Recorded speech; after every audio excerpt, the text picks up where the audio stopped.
ఆమేన్. దేవునికి స్తోత్రం. హల్లెలూయా, హల్లెలూయా. Okay, Bible వాక్యం తెరిచి ఒక 20 నిమిషాలు దేవుని వాక్యాన్ని విందాము. మన సమయం ఒక 20 నిమిషాలు మిగిలి ఉన్నది. 20 నిమిషాలలో దేవుని వాక్యాన్ని స్పీడ్గా మేము ముందుస్తాను. చాలా జాగ్రత్త ఫాలో అవ్వండి. అపోస్తుల కార్యం 8వ అధ్యాయం 1వ వచనం ఒకరు తీయండి. అపోస్తుల కార్యం 4వ అధ్యాయం 28వ వచనం ఒకరు తీయండి. 2 వచనాలు చదివిన తర్వాత మన వాక్యాల ముందుకు సాగుదాం. అపోస్తుల కార్యము 8వ అధ్యాయము 1వ వచనం. ఆ కాలమందు యెరూషలేములోని సంఘమునకు గొప్ప హింస కలిగినందున అపోస్తలులు తప్ప అందరూ యూదయ సమరయ దేశముల యందు చెదిరిపోయిరి. చాలు, అక్కడ చాలు. అపోస్తలులు 4:28 నుండి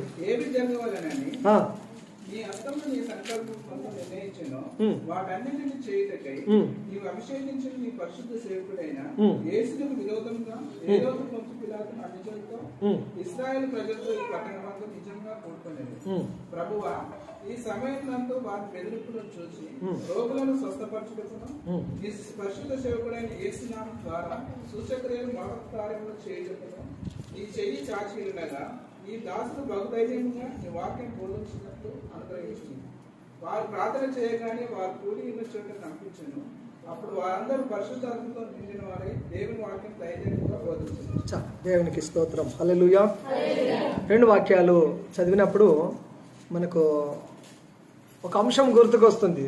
ఆ అంశం ఏంటంటే, సంఘానికి శ్రమ కలిగినప్పుడు ఏం చేయాలి, క్రైస్తవుడికి శ్రమ కలిగినప్పుడు ఏం చేయాలి, విశ్వాసులమైన మనకు శ్రమలు ఎదురైనప్పుడు, హింసలు ఎదురైనప్పుడు మనం ఏం చేయాలి అనే దాన్ని ఇక్కడ దేవుని వాక్యంలో స్పష్టంగా మనకు అర్థమవుతుంది. 2 వచనాలు చదివినప్పుడు, ప్రారంభ సంఘము గొప్ప హింసను ఎదుర్కొంది.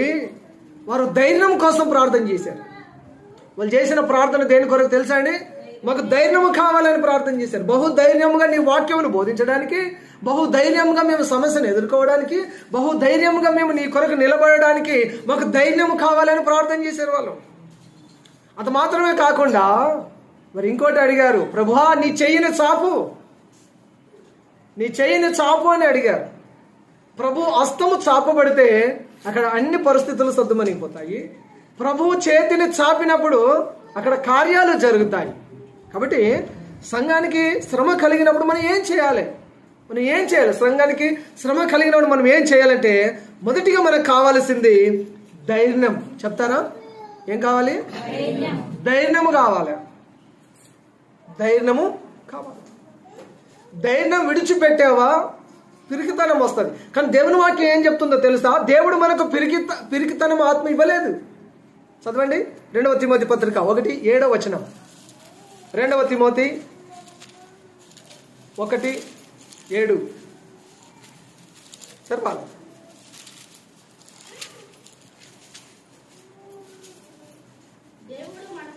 దేవుడు మనకు శక్తియు ప్రేమయు ఇంద్రియ నిగ్రహము గల ఆత్మనే ఇచ్చెను గాని పిరికితనం గల ఆత్మ మనకి ఇవ్వలేదండి. దేవుడు మనకు పిరికితనం గల ఆత్మ ఇవ్వలేదు. కాబట్టి మనకు కావాల్సిందంటే ధైర్యం. ఆయన ధైర్యం గల ఆత్మనిచ్చాడు. మంచి అయినా చెడు అయినా దాన్ని దేనినైనా ధైర్యంగా ఎదుర్కోవాలట. మనం ధైర్యంగా ఎదుర్కోమని చెప్తుంది వాక్యం. అపోస్తలులు ధైర్యం కొరకు ప్రార్థించారు. దేవుడు వారికి ధైర్యం ఇచ్చాడు. ఆ ధైర్యం పొందుకొని వారు చెరసాలకు వెళ్ళారు, రాజుల ముందుకు వెళ్ళారు, అధికారుల ముందుకు వెళ్ళారు, మరణానికి సహితం వెళ్ళగలిగారు వాళ్ళు. అక్కడికి వెళ్ళడానికి, ఇలాంటి అన్ని పరిస్థితులకు వెళ్ళడానికి మనకు కావాల్సిన ధైర్యం కావాలి. మనకేం కావాలి చెప్పండి?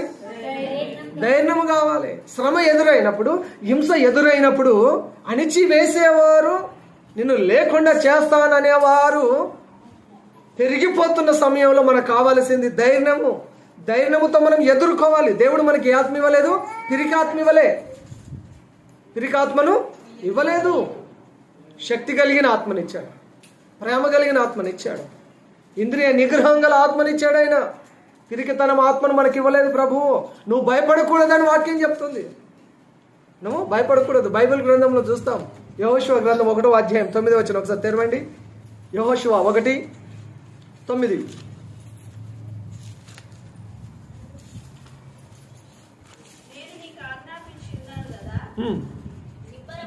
ధైర్యంగా నుండుము. దిగులు పడకుము, జడియకుము. నీవు నడుచు మార్గములంతటిలో నీ దేవుడైన యెహోవా నీకు తోడై ఉండును. 5వ వచనం ఒకసారి. నీవు బ్రతుకు దినములన్నిటను ఏ మనుష్యుడును నీ ఎదుట నిలువలేక ఉండును.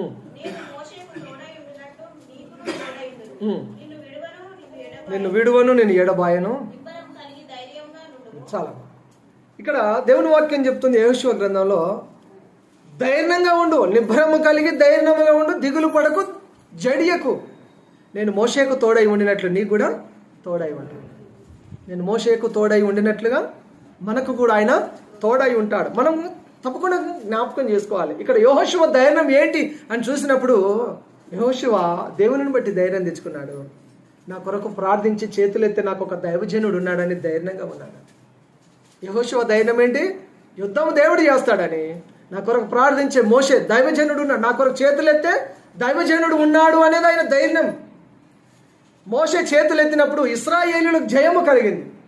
ఆయన చేతులు కిందకు దించినప్పుడు ఇశ్రాయేలీయులు, దేవుని ప్రజలు ఓడిపోతా ఉన్నారు. చేతులు ఎత్తడంలోనే ఉన్నది విజయ రహస్యము. హల్లెలూయా. మోషే చేతులెత్తి ప్రార్థించినప్పుడు యెహోషువ జయం పొందుతా ఉన్నాడు, యుద్ధములు గెలుస్తూ ఉన్నాడు. చేతులు ఎంతసేపు పెడతాడు? చేతులు బరువెక్కి కిందికి దించగానే యెహోషువ ఓడిపోతా ఉన్నాడు. భయం కలుగుతా ఉంది, ఇశ్రాయేలు ఓటం వస్తూ ఉంది. కాబట్టి ఇప్పుడు ఏం చేశారంటే, మోషే చేతులు అలాగే ఎత్తి ఉన్నప్పుడు ఒక కర్ర కట్టి అహరోను హూరులు ఇద్దరు అటొకలు ఇటొకలు వండి ఆ చేతులు అలాగే పట్టుకున్నారు. చేతులకు ఊతం ఇచ్చినప్పుడు చేతులు కిందికి రాలేవు కాబట్టి యుద్ధం గెలుస్తూనే ఉన్నారు. హల్లెలూయా. మోషేలాగా చేతులెత్తి మోషేలాగా ప్రార్థన చేసే సేవకులు ఉండాలి. చేతులెత్తి మోషేలాగా ప్రార్థన చేసే క్రైస్తవులు, విశ్వాసులు ఉంటే నీకు జయమే కలుగుతుంది కానీ అపజయం కలగదు. హల్లెలూయా. చేతులెత్తే మోషే లాంటి సేవకులు, క్రైస్తవులు, విశ్వాసులు ఉంటే జయమే కానీ భయము ఉండదు. జయమే కానీ భయము ఉండదు. చేతులెత్తడానికి ఇష్టపడుతున్నారా? దేవుని సన్నిధిలో చేతులెత్తి ప్రార్థించి, చేతులెత్తి దేవునికి స్తుతించి, కొంతసేపు అయినా చేతులెత్తి దేవుని స్తుతించడానికి అలవాటు నేర్చుకోవాలి. ఎన్నోసార్లు చెప్పాను మీకు, చేతులెత్తి దేవుని సన్నిధిలో ప్రార్థన చెయ్యాలి. చేతులెత్తడంలో ఎవరి కొరకు చేతులెత్తుతున్నావో ఆ చేతులను ప్రభువు చూస్తాడు. ఏ విషయం కొరకు నువ్వు చేతులెత్తుతావో ఆ విషయాన్ని ప్రభువు చూస్తాడు. తప్పక విజయాన్ని ఇస్తాడు. అక్కడ నీకు భయం అనేది ఇక ఉండదు. దేవుని స్తోత్రం. హల్లెలూయా. ధైర్యం కావాలి, ధైర్యం కావాలి. భయపడకు అని వాక్యం చెప్తుందండి. దాంట్లోనే ధైర్యంలోనే ఏంటి? భయపడకు. యోహాను సువార్త 16:33 వచనం ఒకసారి తెరవండి. యోహాను సువార్త 16:33.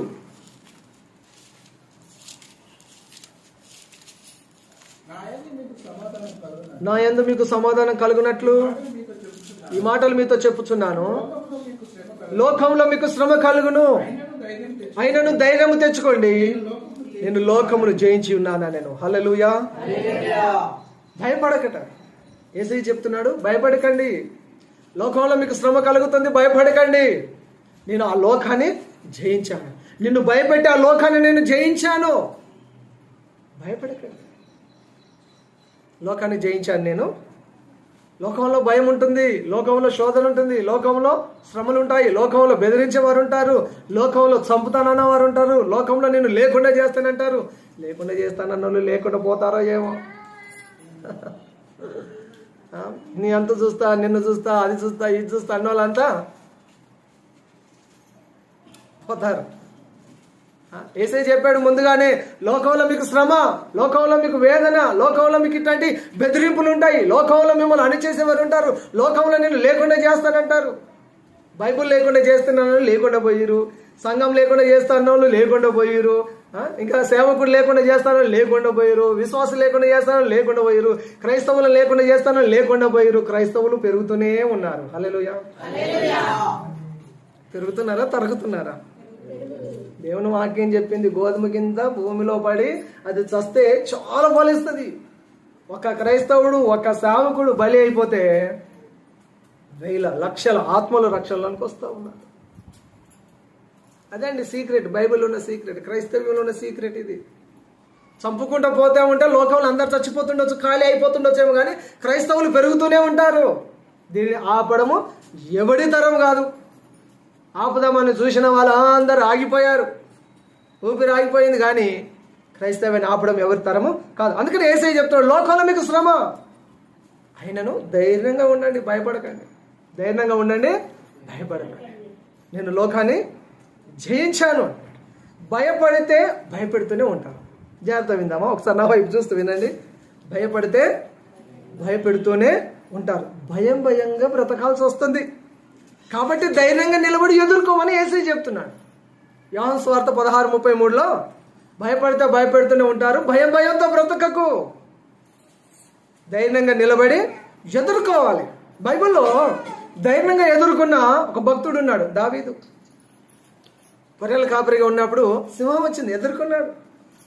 నేను చిన్నవాడిని, బాలుణ్ణి, ఐఎమ్ 17 years old అని అయినా కృంగిపోలే, బాధపడలే. అయ్యో మా తండ్రి కంప్లైంట్ చేస్తాను, మా అన్నలకు కంప్లైంట్ చేస్తాను, ఇంకెవరికో కంప్లైంట్ చేస్తాను, ఎలుగుబంటి వచ్చింది, సింహం వచ్చింది అని అయినా భయపడలేదు. ధైర్యంగా ఎదుర్కొన్నాడు. ఎలుగుబంటిని ఎదుర్కొన్నాడు, సింహాన్ని ఎదుర్కొన్నాడు. ఇంక కొంత దూరం వెళ్ళిన తర్వాత గొలియాతును కూడా ఎదుర్కొన్నాడు. హల్లెలూయా. ఎవరిని ఎదుర్కొన్నాడు? గొలియాతును కూడా ఎదుర్కొన్నాడు. సింహం అంటే భయపడేవారు ఉన్నారు, ఎలుగుబంటి అంటే భయపడేవారు ఉన్నారు. అదే కోవలో గొలియాతు అంటే కూడా భయపడేవారు ఉన్నారు. గొలియాతు అంటే మామూలు వాడు కాదు. ఈ ముగ్గురిని ఎదుర్కొన్నాడు. దావీదు ధైర్యం. గొర్రెల కాపరిగా ఉన్నప్పుడు సింహాన్ని ఎదుర్కొన్నాడు, ఎలుగుబంటిని ఎదుర్కొన్నాడు, గొలియాతును కూడా ఎదుర్కొన్నాడు. గొలియాతు మామూలు వాడు కాదు, అతి పెద్ద బలమైన సమస్య అది. మన బోరంగిరి ఆ బండరాయి కొండ కంటే కూడా బలమైన సమస్య గొలియాతు. అంటే మొన్న అడిగి పోయిన కాడ గుర్తుకొచ్చింది ఇప్పుడు. ఒక పెద్ద బలమైన బండలాంటి సమస్య గొలియాతు పాయింట్ ఏంటో తెలుసా అండి? ప్రతిరోజు ఉదయం వచ్చి ఇశ్రాయేలీయులను భయపెడుతుంటున్నాడు.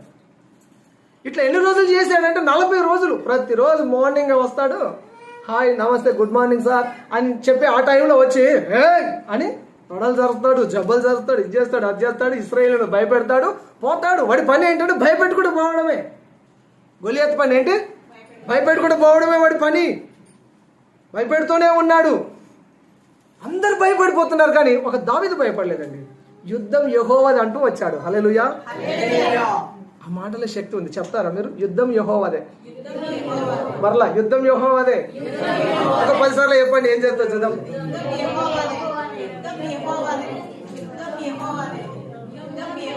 ఇంతేనా? స్పీడ్గా, గట్టిగా.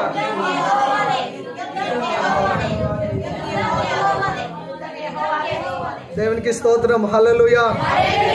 యుద్ధం యెహోవాదే అని చెప్పి వడిసెలు ఒక్క రాయితో ఒక్క దెబ్బకు చంపాడు. వడిసెలలో ఒక్క రాయితో, ఒక చిన్న గులిక రాయితో అంత పెద్ద బండరాయి లాంటి బలమైన సమస్యను, 40 రోజుల నుండి భయపెడుతున్న సమస్యను ఒక చిన్న రాయితో కొట్టి చంపాడు.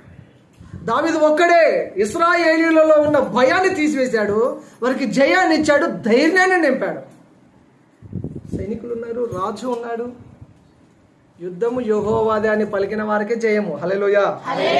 అందుకనే మీ చేత పలికించాను. అక్కడ ఎవరు యుద్ధం యెహోవాది అనలేదు, ఒక దావీదే యుద్ధం యెహోవాది అన్నాడు. చిన్న గులకరాయి తీసుకున్నాడు, అంత పెద్ద సమస్యను పరిష్కారం చేశాడు. నా వల్ల ఏమవుతుందని నువ్వు అనకు, నీ వల్ల అవుతుంది, చాలా చేయగలవు నువ్వు. నేనేం మాట్లాడగలను నువ్వు అనకు, నువ్వు చాలా మాట్లాడగలవు. నేను వాళ్ళ ముందు వీళ్ళ ముందు నేను నిలబడలేను, నాకు అంత ధైర్యం చాలదు అని నువ్వు అనకు. నీకు దగ్గర చాలా ధైర్యం ఉన్నది. నేను పదే చాలాసార్లు చెప్తూ ఉన్నాను, ఉన్నత PhDలు చేసిన ఒక అన్యుని కంటే ఏమి చదవని ఒక క్రైస్తవుడికి జ్ఞానం ఎక్కువ. హల్లెలూయా. ఓకే, నీకు చాలా జ్ఞానం ఎక్కువ. నువ్వు ఎక్కడైనా నిలబడగలవు, ఎవరితోనైనా మాట్లాడగలవు, ఏదైనా మాట్లాడగలవు. దావీదు చిన్నవాడే, సైనికులు ఉన్నారు, రాజు ఉన్నాడు, ఎవరి వల్ల కాలేదు. యుద్ధం యెహోవాదని చెప్పి వడిసెలతో రాయి తీసుకొని ఒకే దెబ్బకు 40 రోజుల నుండి భయపెడుతున్న సమస్యకు పరిష్కారం చేశాడు. నీ సంఘాన్ని, నీ క్రైస్తవ సమాజాన్ని కాపాడడానికి ప్రభువు నిన్నే ఎన్నుకుంటూ ఉన్నాడు. ఈ ఉదయకాల వేళలో నీ సంఘాన్ని, నీ క్రైస్తవ సమాజాన్ని, నీ కుటుంబాన్ని దుష్టుల నుంచి, అపవాది నుంచి, వ్యతిరేకుల నుంచి, ఆందోళనకారుల నుంచి నీ సంఘాన్ని కాపాడుకోవడానికి ప్రభువు నీ మీద బాధ్యత పెట్టాడండి. ప్రార్థన చేస్తావా, మాట్లాడతావా, తిరుగుతావా, ఖర్చు పెడతావా, ఏ బాధ్యతను ప్రభువు నీకు అప్పగించాడో ఆ బాధ్యతల ముందు కొనసాగు. 100 గుడ్లు తిన్న పాము ఒక దెబ్బకి చచ్చినట్టుగా గొలియాతు చచ్చిపోయాడు. నీకు కూడా వ్యతిరేకంగా నిలిచే వాళ్ళ పరిస్థితి ఇంతే అవుతుంది. అర్థమైందా? అంటే కొన్ని మరలా రిపీట్ చేస్తాం, కొన్ని తక్కువ ఒకటేసారి అయిపోవాలి. ఎంతో కాలం నుండి సమస్యగా మిగిలిపోతున్న ఆ సమస్యకు ప్రభువు ఒక క్షణంలో పరిష్కారాన్ని చేయబోతాడు. రైట్ టైం కొరకు ప్రభు చూస్తాడు. సరి అయిన సమయంలో ప్రభు తప్పక ప్రతి వారికి పరిష్కారాన్ని లేదా పనిష్మెంట్ను ఆయన తప్పక ఇవ్వగలుగుతాడు. ఎంతమంది గొలియాతులు వచ్చినా యుద్ధం యెహోవాదే అని దేవుని సన్నిధిలో నిలబడిన వారికే విజయం. హల్లెలూయా. కాబట్టి భయపడకు, నీకు హక్కు ఉంది. సమాజంలో జీవించడానికి నీకు హక్కు ఉంది. నీకు నచ్చినట్టుగా నువ్వు బ్రతకడానికి నీకు హక్కు ఉంది. నీకు నచ్చిన మతాలు స్వీకరించడానికి నీకు హక్కు ఉంది. నీకు నచ్చిన దేవుని పూజించడానికి నీకు హక్కు ఉంది. నీకు హక్కు ఉంది. హక్కులు ఉన్నాయా లేవమ్మా? ఏమో నువ్వు చెప్తున్నావు, మరి మాకేమో తెలుసు అన్నట్టుగా చూడకండి మీరు. హక్కు ఉన్నది. హక్కు ఉందా లేదా? ప్రశ్నించే హక్కు లేదా మీకు? ఉన్నది. జీవించే హక్కు లేదా? ఉన్నది. మీకు నచ్చిన భోజనం తినడానికి హక్కు ఉంది కదా, మరి మీకు నచ్చిన దేవుని ఆరాధించుకోవడానికి హక్కు లేదా? నచ్చిన వస్త్రాలు వేసుకుంటారు, నచ్చిన విధంగా ఉండడానికి మీకు హక్కు ఉంది. మరి మీ దేవుని ఆరాధించుకోవడానికి మీకు ఎందుకు హక్కు లేదు?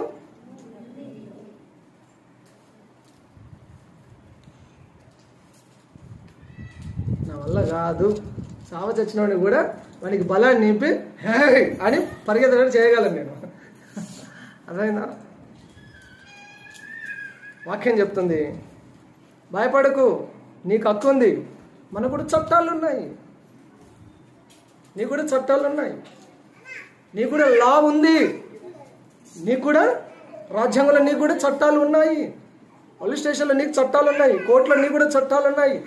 గ్రామంలో సమాజంలో నీకు కూడా చట్టాలు ఉన్నాయి. నీకు కూడా హక్కులు ఉన్నాయి. భయపడదు. నేను ఎన్నోసార్లు చెప్తాను, నువ్వు తక్కువ కులంలో పుట్టవచ్చు, కానీ నువ్వు తక్కువడి కాదు. నువ్వు దేవుని నమ్ముకున్నావు, నువ్వు యేసయ్య బిడ్డగా మారావు, నీ అంత గొప్పవాడేవాలేదు. యేసయ్య చెప్పాడు, మీరు రాజులైన యాజక సమూహం అన్నాడమ్మా. మీరు యాజకులు అంటున్నాడు, మీరు రాజులు అంటున్నాడు, మీరు జ్ఞానులు అంటున్నాడు, మీరు నా సొత్తైన ప్రజలు అంటున్నాడు, మీరు నా కుమార్తెలు, నాకు కుమారులు అంటున్నాడు. సర్వోన్నతుడైన భూమిని ఆకాశం సృష్టించే దేవునికి కుమారుడివి నువ్వు. అంత గొప్ప దేవునికి నువ్వు కుమార్తెవు. తక్కువ వాళ్ళు కాదు. ఒకటి, నీకు హక్కు ఉంది. నీకు కూడా చట్టాలు ఉన్నాయి. భౌతికంగా, ఆత్మీయంగా, లీగల్గా ఎదుర్కో. దేన్నైనా ధైర్యంగా లీగల్గా ఎదుర్కో. ఫైనల్గా దేవుని మీద ఆధారపడి ధైర్యంతో ముందుకు సాగిపోవాలి. దేవుని స్తోత్రం. హల్లెలూయా. సంఘానికి శ్రమ కలిగినప్పుడు ఏం చేయాలంటే ఫస్ట్ ధైర్యం కావాలి. అందులో భయపడకు అని చెప్పాను. అందులో చివరిది, శ్రమలలో నిలబడిన వారే నిజమైన క్రైస్తవులు. ఎవరండి? శ్రమలలో నిలబడిన వారే నిజమైన క్రైస్తవు. ఈ రోజుల్లో కష్టం వచ్చినప్పుడు ఒక్కరు కనబడరు, ఒక్కరు నిలబడరు. ఈ రోజుల్లో లోకంలో అట్లే ఉంది, ఆత్మీయతలు కూడా అట్లనే కనబడతా ఉంది. కష్టం వచ్చినప్పుడు ఒక్కడు నిలబడాడు, ఒకడు కనబడాడట. కానీ నిజానికి నిలబడాల్సింది, కనబడాల్సింది సమస్యలు ఉన్నప్పుడు, కష్టం ఎదురైనప్పుడు, బాధ ఉన్నప్పుడే తప్పక నిలబడాలి. సంతోషంలో నువ్వు వస్తావో రావో తర్వాత లెక్క. తిని తాగడానికి వచ్చి కష్టంలో ఉన్నప్పుడు రాకపోతే అదేం జీవితం అండి? అన్యుడికైనా క్రైస్తవుడికైనా ఎవడికైనా ఒకటే సూత్రం. ఈ రోజుల్లో మాత్రం కష్టం వచ్చినప్పుడు ఒకడు నిలబడాడు, కనబడాడు. కానీ క్రైస్తవుడిగా అన్ని కోల్పోయిన క్షణంలో కూడా ధైర్యంగా ఉండాలట. యోబు లేడా ధైర్యంగా? అన్నీ పోయాయి, ధైర్యంగా నిలబడ్డాడు. దేవుడే తగిన కాలంలో కార్యం చేస్తాడని నమ్మి ముందుకు సాగాలి. మన యేసు ప్రభు మంచి కాపరిగా ఆయన మన జీవితంలోనికి రాలేదా? తోడేళ్ల నుండి, అపవాది నుండి ఆయన మనల్ని కాపాడాడు. సంఘాన్ని కాపాడాడు ఆయన. ఎక్కడి నుండి? తోడేళ్ల నుండి, అపవాది కోరల నుండి ఆయన మనల్ని కాపాడి తన స్వరక్తముతో సంఘాన్ని కొన్నాడు. అపోస్తల కార్యం 20:28 ఒకసారి తెరవండి. అపోస్తలులు 20:28. దేవుడు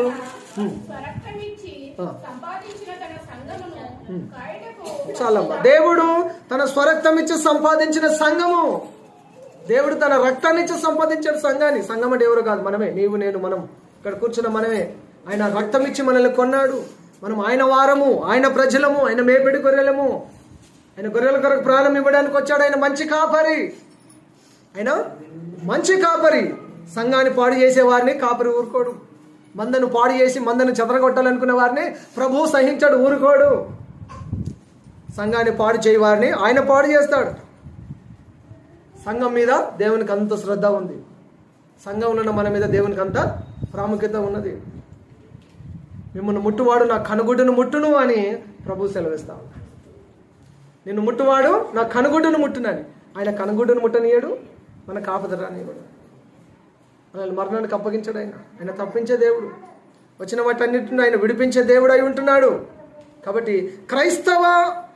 క్రైస్తవుడు నిజమైన క్రైస్తవుడు శ్రమలలో నిలబడతాడు. శ్రమలలో నిలబడతారు. క్రైస్తవ జీవితం ఎలాంటిదో తెలుసా అండి? ఒక మాట వన్ వర్డ్లో అయిపోతుంది. క్రైస్తవ జీవితము యుద్ధం లాంటిదండి. క్రైస్తవ జీవితం యుద్ధం లాంటిది. యుద్ధ భూమి, రణరంగం అది.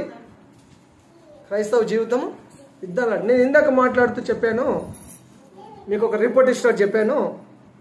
అంతా బాగున్న దగ్గరికి వెళ్ళిపోతా ఉన్నారు. సమస్య గల చోటుకి ఎవరు వెళ్ళాలనుకుంటలేరు. అమ్మో బాబో ఇక్కడ సమస్యలు ఉన్నాయి, నేను ఇక్కడ ఉండను అని అంటారు. క్రైస్తవ జీవితం ఎలాంటిది? అది యుద్ధం లాంటిది. దాన్ని గెలవాలంటే తప్పక మనము యుద్ధం చేయాలి.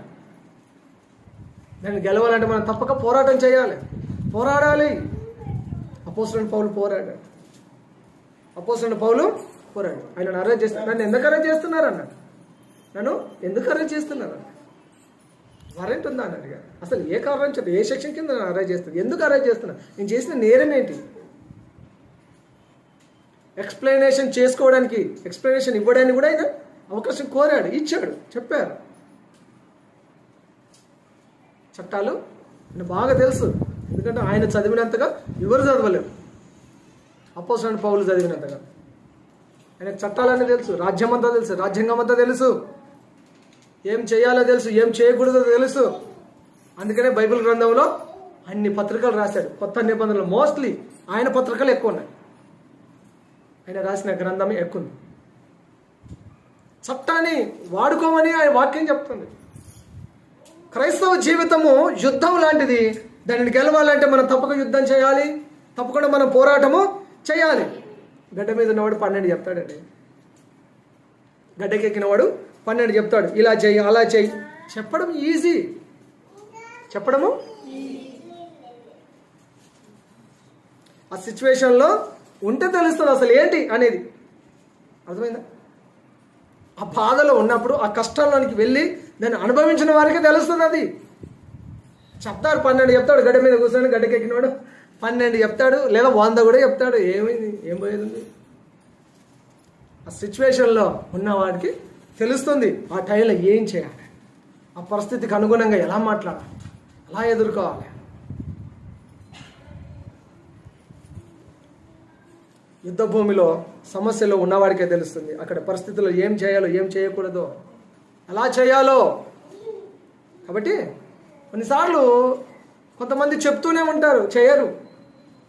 క్రైస్తవుడిగా మనము చెప్పాలి, వచ్చి నిలబడాలి, సలహాలు సజెషన్ చెప్పాలి, మంచి చెప్పాలి, వచ్చి నిలబడాలి, సమస్యలో నిలబడాలి. మనం నిలబడితే మనల్ని చూసి సమస్య పారిపోవాలి. హల్లెలూయా.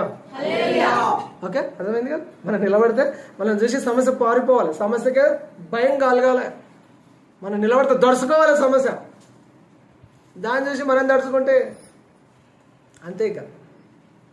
కాబట్టి దేవుని వాక్యం చెప్తుంది ఫైనల్గా, సామెతలు 28 మొదటి వచనంలో, నీతిమంతుడు సింహంలాగా ధైర్యంగా ఉంటాడు. చెప్తారా అందరూ? నీతిమంతుడు సింహంలాగా ధైర్యంగా ఉంటాడు. నీతిమంతుడు సింహంలాగా ధైర్యంగా ఉంటారు. మీరు ధైర్యవంతులా, పిరికివారా? దేవుడు మనకు పిరికితనం ఆత్మ ఇవ్వలేదమ్మా, శక్తి కలిగిన ఆత్మనిచ్చాడు. శక్తి కలిగిన ఆత్మనిచ్చాడు. చర్చి ఇష్యూ కాకపోవచ్చు, నీ కుటుంబంలో ఉన్న ఇంకే సమస్య కావచ్చు, నీ జీవితంలో ఉన్న మరొక సమస్య అయి ఉండొచ్చు. అలా బలమైన సమస్యను చూసి భయపడకు, ధైర్యంగా ఎదుర్కో. నీ జీవితంలో ప్రతి సమస్యను, ప్రతి దానిని ధైర్యంగా ఎదుర్కో.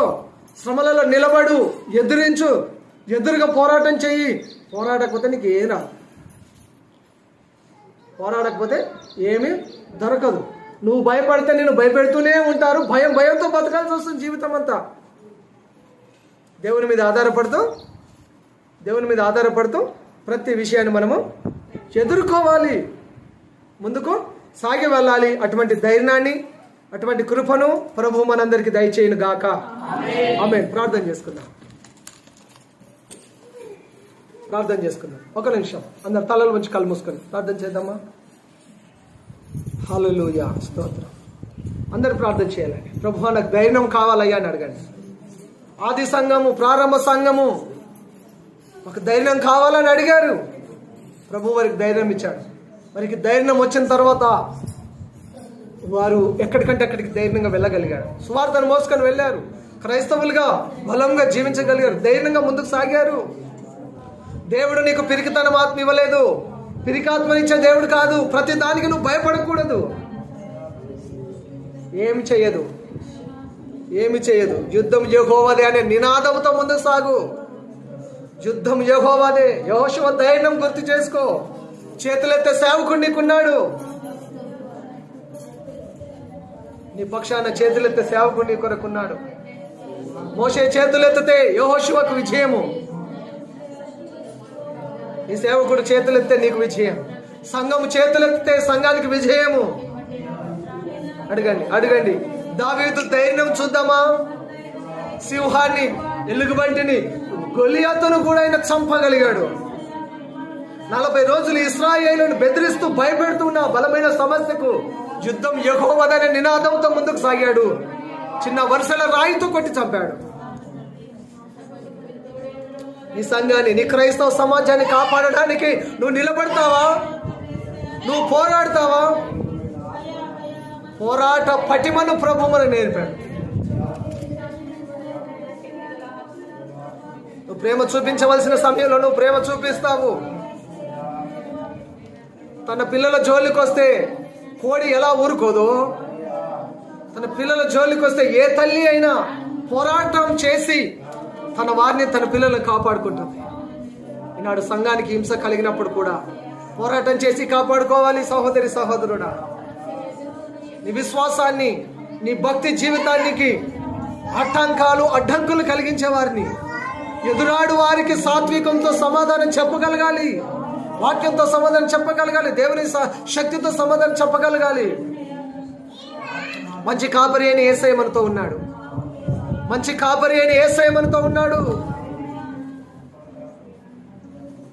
ఆయన తన స్వరక్తం ఇచ్చి తన సంఘాన్ని కొన్నాడు. నిన్ను, నన్ను కొన్నాడు. తోడేళ్ల నుండి, అపవాది నుండి ఆయన మనల్ని